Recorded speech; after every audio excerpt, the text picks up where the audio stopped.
আসসালামু আলাইকুম। এটা দেবগ্রাম জম্পুকুর নদিয়া। এই পুরো কাজটি করা হয়েছে।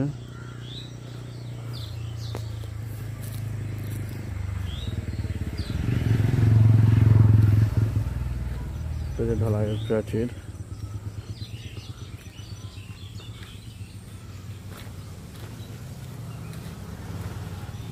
প্রাচীরটা প্রায় 300 ফুটের মতন প্রাচীর।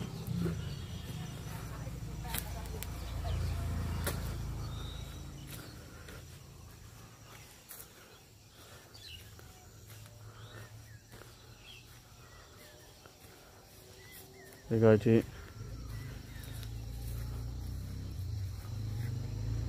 4.5 ফুট হাইট এবং পুরো ওয়াল ফিটিং করা আছে। দেখুন পুরো কাজটি। দেবগ্রাম, নদিয়া দেবগ্রাম।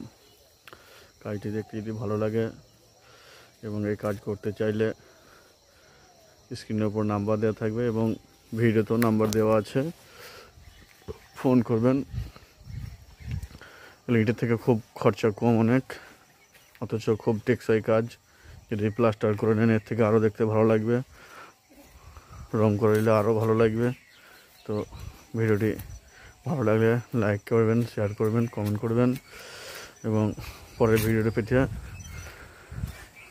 সাবস্ক্রাইব করে বেল আইকনটি টিপে দেবেন।